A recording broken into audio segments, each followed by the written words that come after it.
The Beatitudes are nice, aren't they? I mean, it's very nice to think about blessed are the poor in spirit, or those who mourn, people who are down on their luck.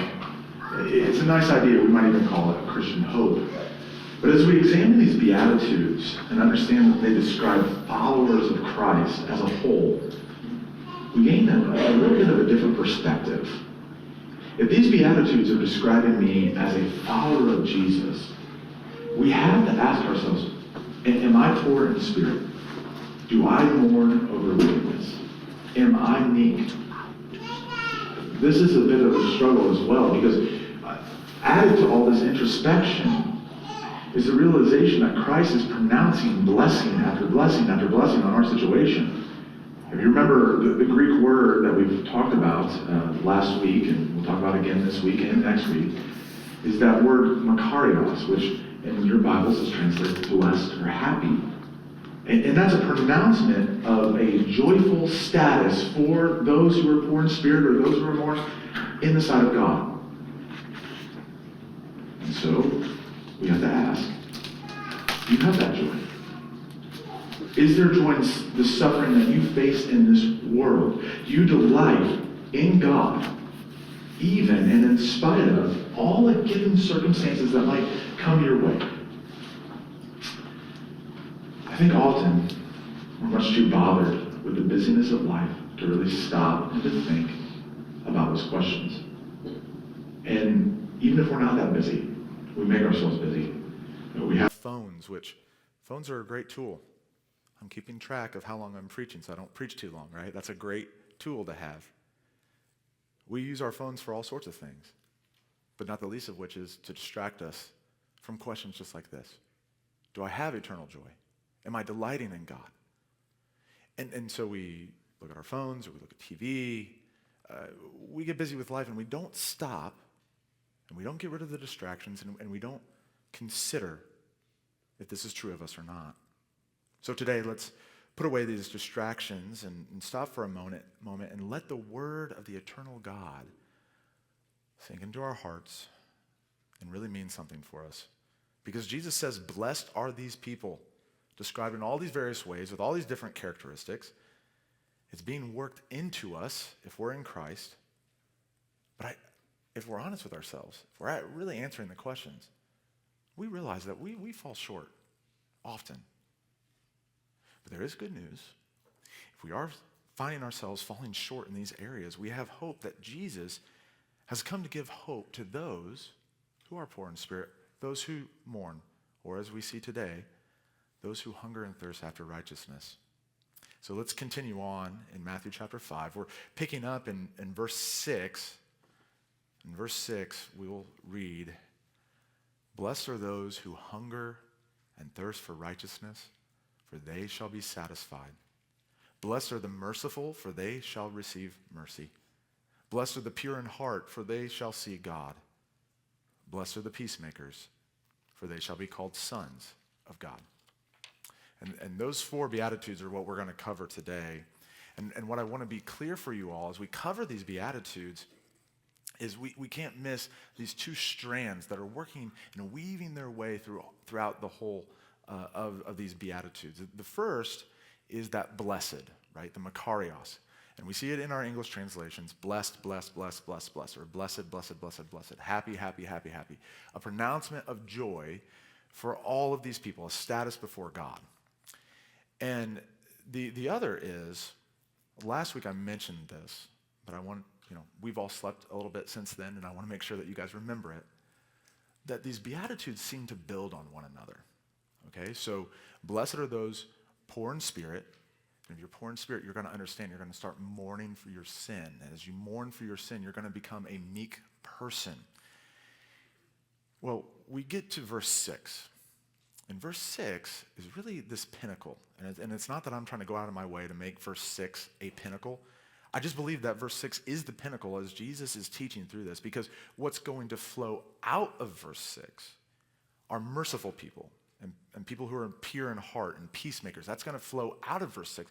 But without verse 6, without a hunger and thirst for righteousness, you won't be a merciful person. You won't be a peacemaker. You won't do these things. And so As I was studying this text, I just kept coming back to verse 6. Do I hunger? Do I thirst after righteousness? And that's the question you have to ask yourself today. And that's our big question today. Do you hunger? Do you thirst after righteousness?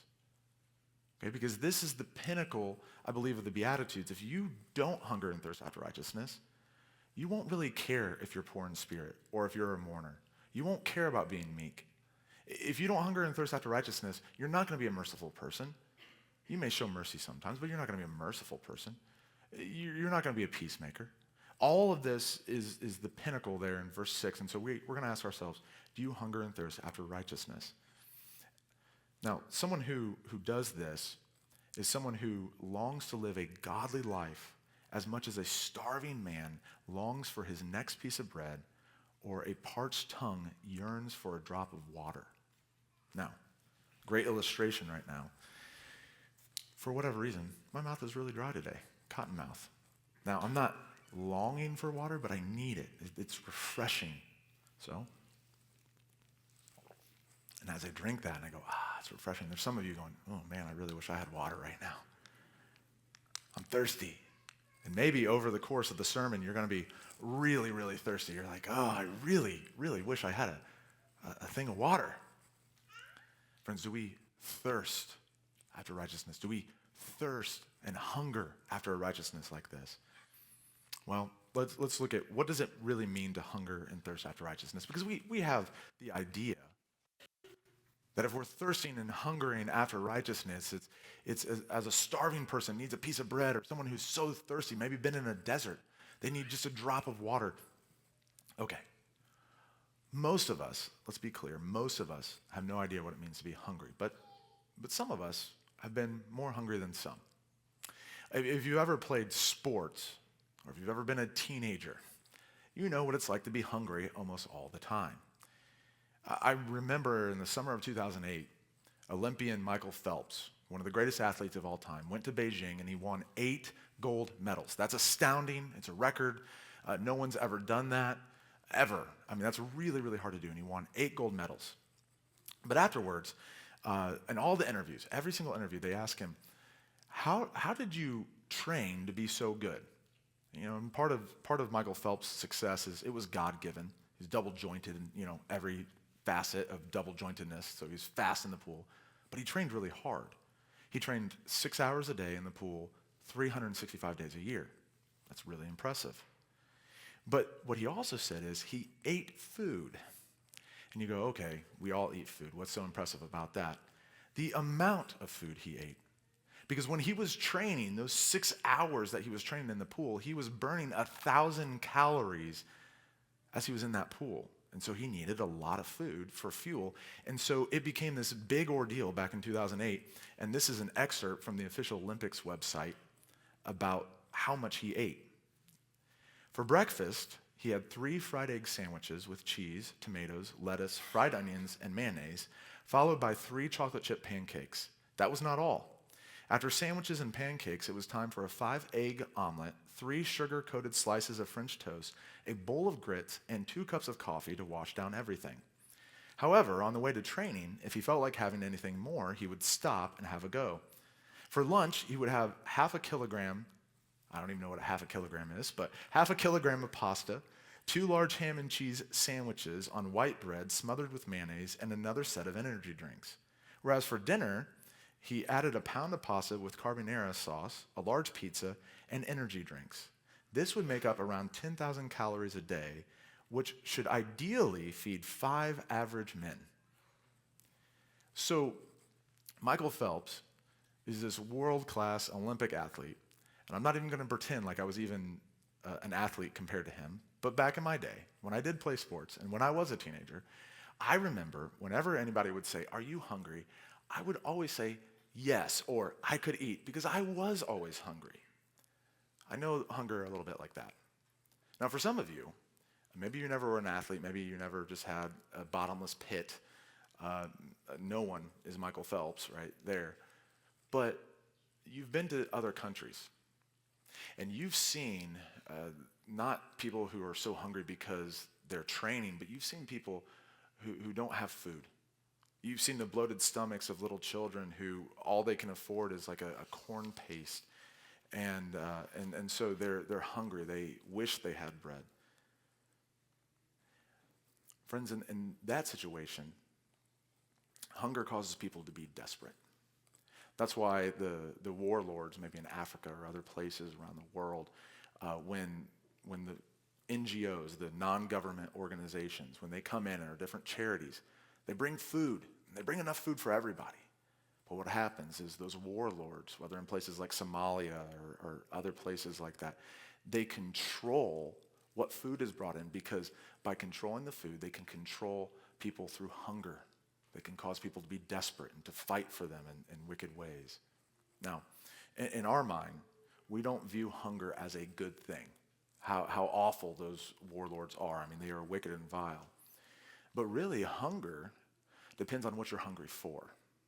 And in this case, in Matthew chapter 5, when it says, "Blessed are those who hunger and thirst for righteousness," this hunger is a hunger that should drive us to find food. Thirst is a thirst that should drive us to find drink.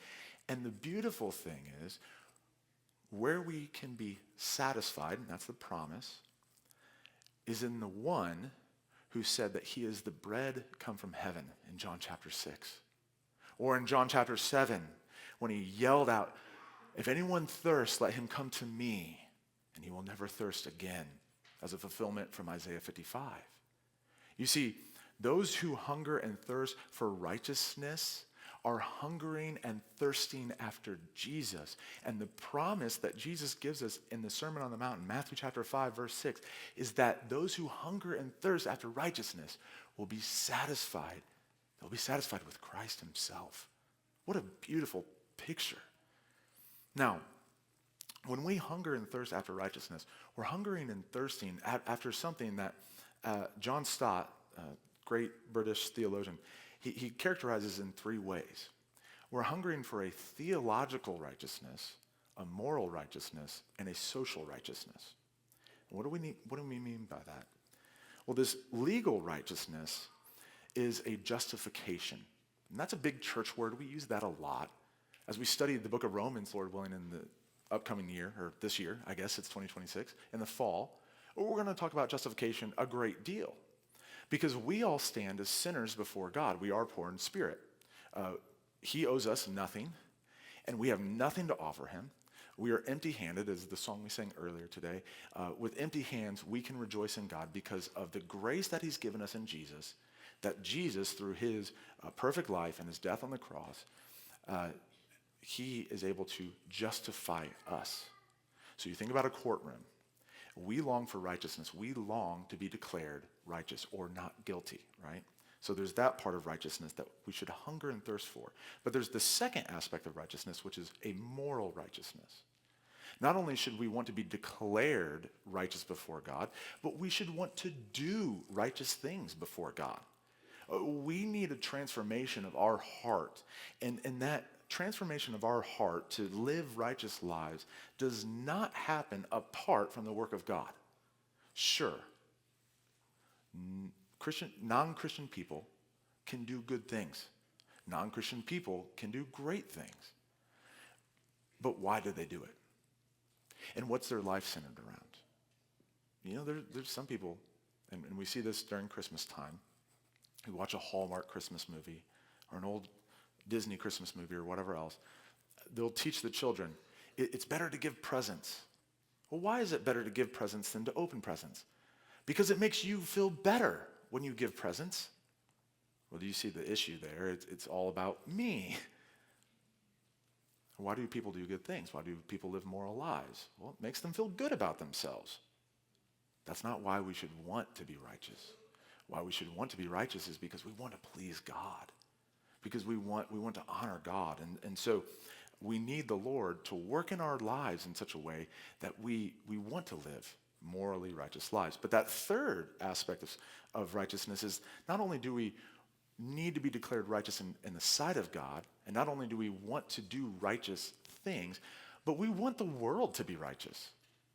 It should break our hearts as Christians to look out into the world and to see things like injustice or poverty.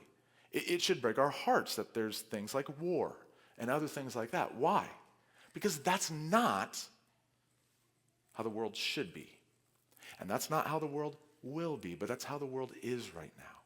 And we should, as Christians, in our world, the jobs and the neighbors and the friends that we've been given, we should want to see righteousness in our circle, in our spheres of influence.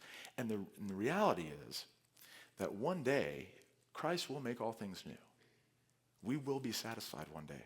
When Jesus stands up in Revelation 21:5, it says, he's, the one who sits on the throne will stand and say, behold, all things are new.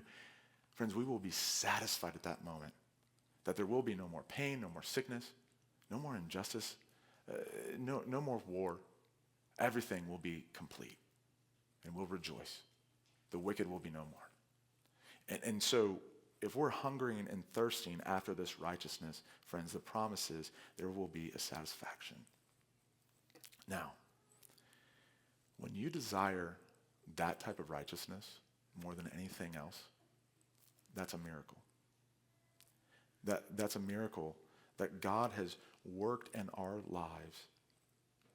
Friends, the reality is every human being is hungry and thirsty, but we don't look naturally to Jesus. We don't look naturally to God to be filled.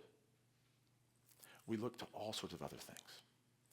Things that we think will satisfy us. Things that we think will fulfill this big hole in us. But they're not spiritually satisfying. There's this German word, Sehnsucht. And if you know German, I probably messed it up.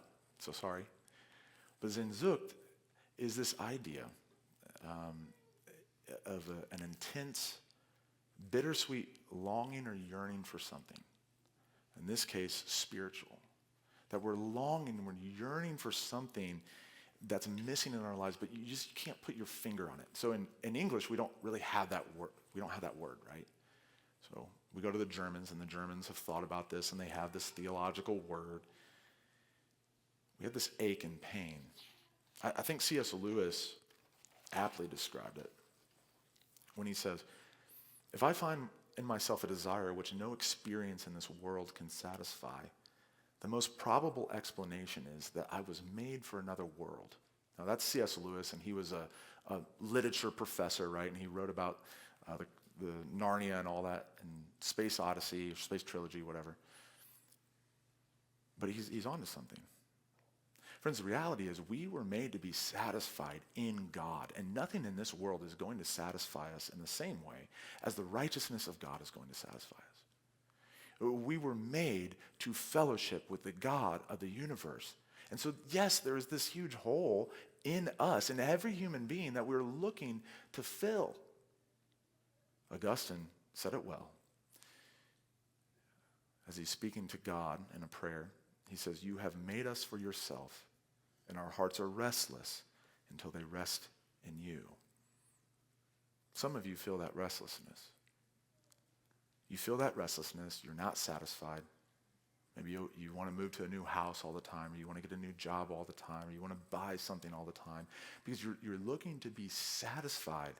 You're looking to be satisfied in something only the righteousness of God can satisfy. Do you hunger and thirst after that righteousness?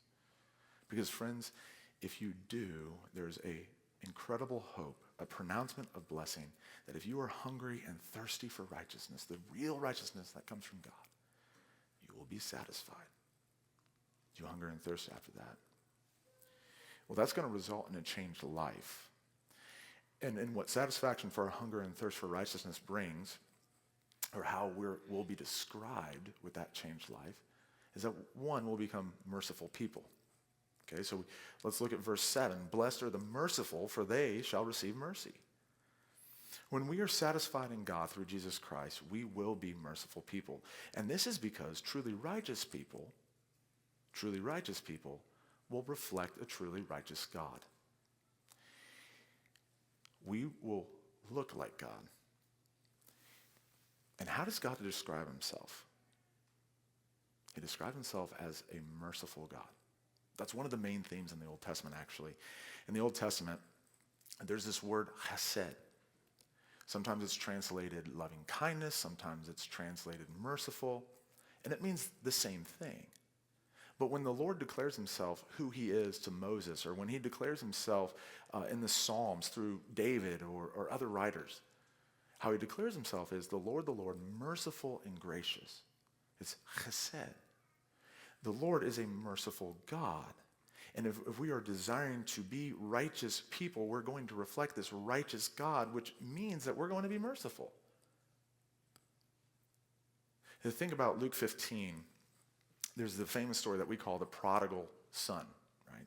And so that parable of the prodigal son, there's this good father, and he represents God. And there's a son, there's two sons actually, and they represent us. There's the libertine, there's the one son that goes off and lives a wild lifestyle, and then there's the older son who is the legalist.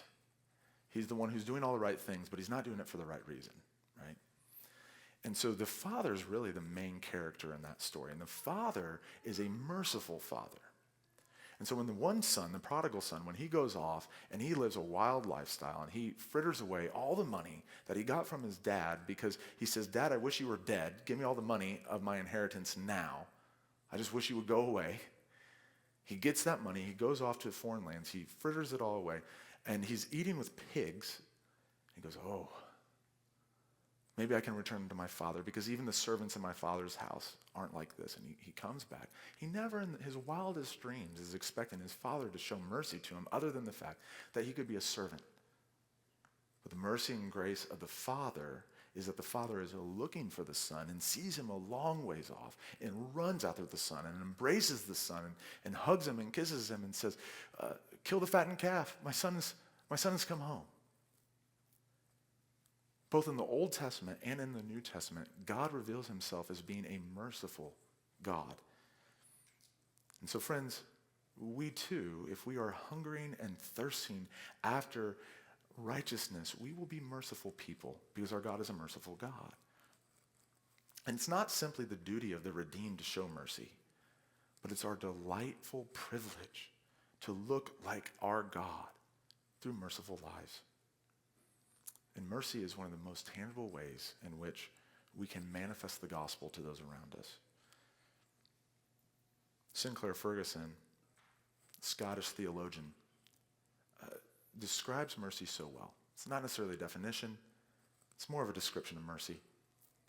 Sinclair Ferguson says, mercy is getting down on your hands and knees and doing what you can to restore dignity to someone whose life has been broken by sin, whether his own or that of someone else. Getting down on your hands and knees and serving someone, restoring dignity. How do you restore dignity? Does that just seem like a little too new age-ish to you? Well, it shouldn't be. Friends, we were all created in the image of God. Genesis 1:27 tells us that we are created in the image of God, male and female. We are created in his image. We bear his reflection. And yet because of sin, this world is so tainted. People don't know that they are loved by the creator of the universe. They don't know that they were made by the creator of the universe. And they live these lives that they're looking to be fulfilled. They're looking to be satisfied and all sorts of other things. And here you are, being shown the mercy of God. You can live a merciful life in a lot of ways, serving those who are destitute. And yeah, it can be because of people's sin, and we need to remember that.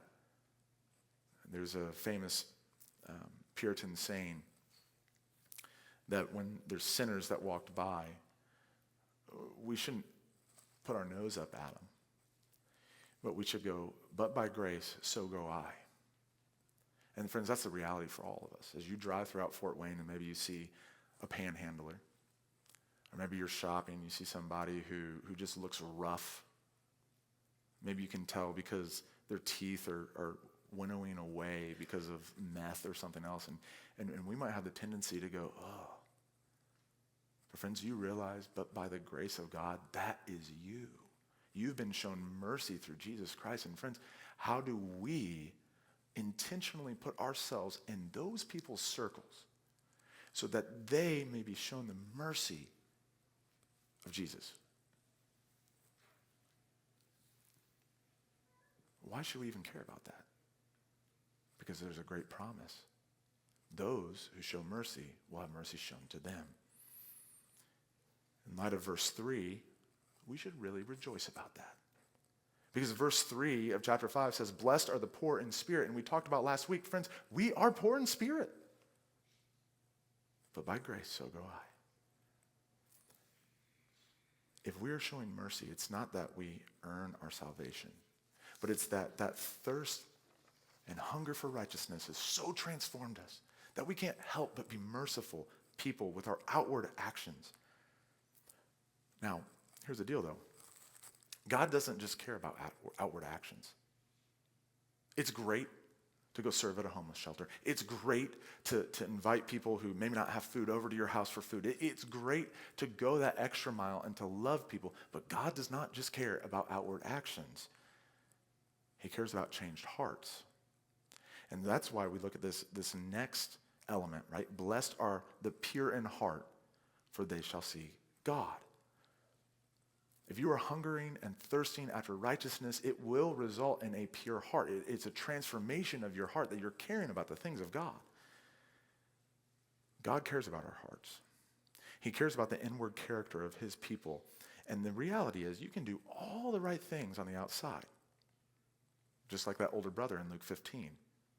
That older brother did everything right. He never told his dad, I want you to die because I want the inheritance. But we know the older brother's actions said as much. Because when his younger brother, who has been a prodigal, has returned to his family's house, and they're throwing a huge party welcoming him home, what does the older brother do? Does he go, yes, my younger brother's home? No. He complains.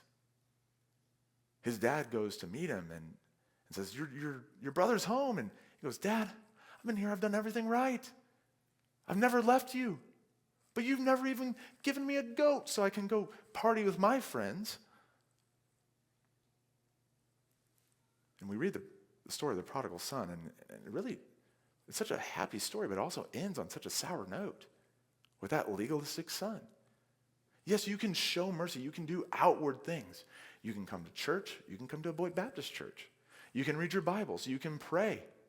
You can try to raise your children to know God, to be good people. Friends, that doesn't save you.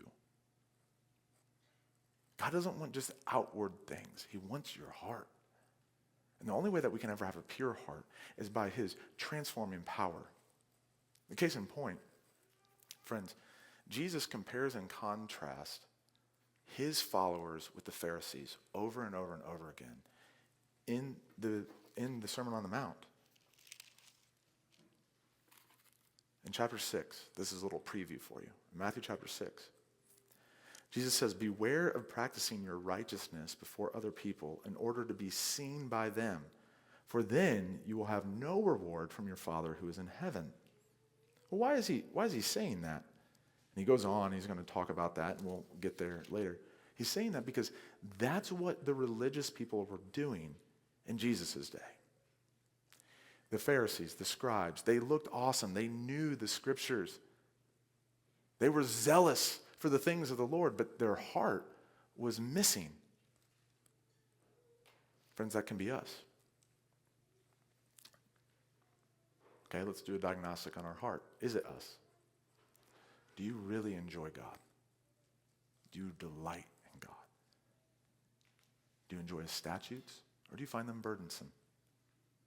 Can you read Psalm 119? And verse after verse after verse says how great God is because of his law that's revealed. And you go, yes, I love God and I love obeying God. Or do you really know the law of God and go, oh, I really wish that God didn't have anything about lust in his word, in his law. Because then I could enjoy God a lot more. I could watch what I wanted to watch. I could speak how I wanted to speak. I could do what I wanted to do and then still follow God. Well, that's not enjoying God. Friends, we could do that for how we speak, right? Oh, if only there was nothing in God's law about lying. Then I could enjoy God because I could get out of anything that I wanted to get out of and still be pleasing to God. No, we find ourselves in this tension point where we don't enjoy God because we still sin. And we go, wretched man that I am, like Paul. Friends, this pure heart comes or begins with a thirst and hunger for righteousness. And the hope that we hold on to is that God is working and transforming our hearts to have that pure heart, to give us a pure heart in his time. And one day we'll be made new. So maybe let's change the diagnostic question a little bit. Okay, you found yourself going, I do fall short. But are you being made new? Is there this process where you're looking a little more like Jesus each and every day? That your taste for sin is being lost? Friends, those who desire to see the face of God will seriously take this call up to have a pure heart. My friend Charles sent me this the other day. And he said, in case you need a quote for verse 8, I needed a quote for verse 8, so it was perfect. This is from Thomas Watson. This old Puritan preacher said, "He that loves God will have nothing to do with sin unless to give battle to it. The love of God and the love of sin cannot dwell together. The affections cannot be carried to two contrarieties at the same time. A man cannot love health and love poison too. He who has any secret sin in his heart aloud is as far from loving God as heaven and earth are distant one from the other." It makes me think of the psalmist in Psalm 24. He says, "Who shall ascend the hill of the Lord, and who shall stand in his holy place? He who has clean hands and a pure heart, who does not lift up his soul to what is false and does not swear deceitfully." Friends, the hill of the Lord, if we think about it, the hill of the Lord is that Mount Sinai. Who could go up to Mount Sinai? Only God's representative. It was Moses. And Moses had to have an extra special dispensation from the Lord to even approach his holiness. He couldn't see all the holiness of God. And so we see Moses and he goes, "Oh Lord, I want to see you. I want to know you." And so what happens is God hides him in the cleft of the rock and he passes by him. And Moses gets to see the trail of his robes. And we hear the Lord declaring about himself, the Lord, merciful and holy. Friends, this pure and righteous heart, no one has, not apart from the work of God. How hungry are you for that? Do you want a pure heart? That pure heart may happen, and I'm not giving you a formula, but it may happen if you are hungry and thirsty. I got to ask you, how desperate have you been for righteousness? How desperate have you been for God to transform your heart? Maybe you're struggling with pornography. Maybe you've been struggling in your heart with pride. And you know it and you see it and you want to change it. And you've tried everything. But you can't get rid of it. Have you fasted? Have you given up eating something that we need? We need food. Have you given that up? Have you been so physically hungry to where you're praying to the Lord and you go, "Lord, as much as I need food right now, I need you even more"? Friends, this pure heart has a great promise. Those with pure hearts will see God. And maybe right now, there doesn't seem much hope for you. You go, I have just messed up so much, Chase.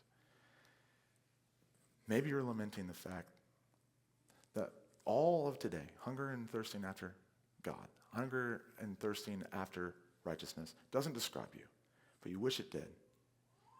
Friends, it can describe you. And little ones, there's a lot of you in here. When I say little ones, I'm saying kids. Kids, the world wants you to not have a pure heart. The world wants you to be edgy, jaded, and as you get older, you're going to understand that it's really hard to have a pure heart, to want the things of God. People will make fun of you. Oh, you're just a Jesus person. And how many of us adults have been in that situation before, whether it's at work or school or whatever else, and people are like, oh, I just got labeled the Jesus person. And you're like, I'm glad that they know I love Jesus, but they kind of just dismiss me because anything I think or say, it's always, oh, Jesus, and they're like, we don't want it. Friends, those people, the kids, high schoolers, college people, people at work, they don't have the promise that they'll see God. But those pure in heart do. Now, this word means something, and this is the last word. Let's look at the peacemaking. In verse 9 it says, blessed are the peacemakers, for they shall be called sons of God. Now, peacemakers, again, is not talking specifically about any individuals or just specific people who are peacemakers. I remember when I was in elementary school, I went to a Christian school, and they had the Beatitudes on stained glass in Virginia all around. And one of them, obviously, is the blessed are the peacemakers. And we had a special chapel, and policemen and people from the Navy and the Army and Coast Guard and Marines and just all sorts of people. They filled up the back of our chapel. And our principal got up and said, that's you. Well, yes, in some ways, they are peacemakers. Those of you who have served or serve in law enforcement, you're a peacemaker. But that's not specifically what Jesus is talking about. What Jesus is talking about is people who follow him, disciples of Jesus, peacemakers, just like all the others. And as we look at this is a statement of position because they're called sons of God, right? Blessed are the peacemakers, for they shall be called sons of God. This is a status, just like if you were the son of a king or the son of a president. It's a status. Now, this status means that you're not earning your salvation, but there's a role here in the sons of God, and that is to be a peacemaker. What Jesus is saying is that you will have a family resemblance to God, because the Father is called a God of peace. In Romans 16:20, Paul calls him a God of peace. He calls God a God of peace in 1 Thessalonians 5:23. And the author of Hebrews says it as well in Hebrews 13:20. The God of peace, the God of peace, the God of peace. So just like my son should have some resemblance to me, he doesn't have red hair, but there's other resemblances. He acts like me in certain ways. He might think like me, or he might like the same foods as me. Same for you. Your children should bear a family resemblance to you. So should the sons of God. So should we as Christians, followers of God, have a family resemblance to God himself, because God is a God of peace. And he ultimately makes that peace through his son Jesus, as he sent his son to reconcile people to God. So, part of being a peacemaker means that we as Christians should be declaring this word to the world around us. We should declare the peace that Jesus has brought through his work on the cross. That's part of the Great Commission. But another job as being a peacemaker is that, like for pastors, we're called to be peacemakers.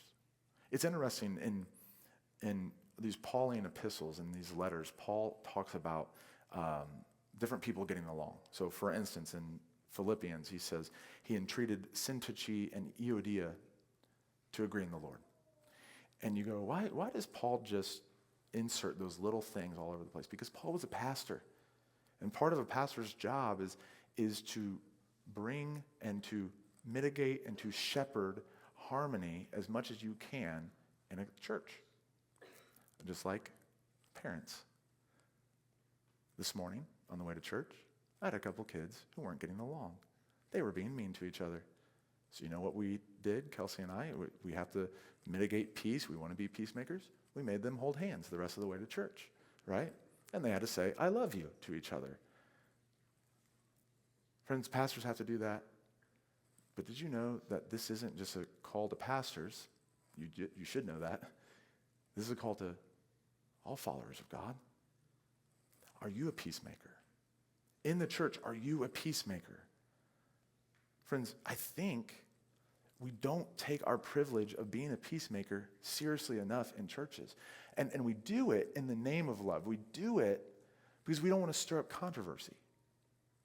And sometimes we just make the wrong call.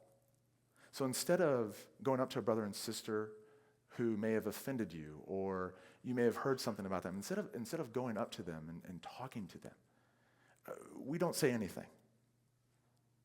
That's not good. And yes, it's true that love covers a multitude of offenses, but we're just humans. And sometimes that can grow in us, right? We can begin to stew about, oh, can you believe she said that? Can you believe he did that? And we start, friends, to divide the body. That's not good, right? Instead, we need to really take our privilege of being peacemakers seriously. For those of you who are in law enforcement or have been in law enforcement, you know that it's not always easy to be one of those peacemakers. Unfortunately, I hate when I'm driving in the car and I see, a domestic dispute. And you see the wife over there with one officer and the husband over there with another officer, and they're just angry. And you see the police officers and they're trying to counsel. They're trying to get a hold on the situation. Sometimes being a peacemaker means that we get dirty a little bit. Not in a bad way, not in a mean way, but it's hard. Sometimes it's really hard being a peacemaker. But we need to be like Barney Fife. And when we hear of different things that are going on in the church or in our life as Christians, we need to nip it in the bud, right? Friends, when you may hear rumors in your family, teach your little children to not be gossips. When you might hear about brothers and sisters in Christ fighting with one another, do you pray that there would be reconciliation with them? Friends, we can be peacemakers by giving other Christians the benefit of the doubt and thinking of them with the same grace, the same mercy that we wish was applied to our own lives, right? Now, all these Beatitudes are really nice, but it does hinge on verse 6. Blessed are who? Are those who hunger and thirst for righteousness, for they shall be satisfied. Friends, do you hunger and thirst after righteousness more than anything else? Do you long to be righteous in the sight of God more than you long for your next breath? More than your next meal? I hope and pray that is your life, that you do desire those things. But even if you don't, there is hope even today. Because God, right here in his words, has said you can be satisfied. He's promised all sorts of things for those who hunger and thirst after righteousness, but satisfaction is the main one. Who doesn't want to be satisfied? Who doesn't want to be satisfied? We all want to be satisfied. The satisfaction comes in Jesus.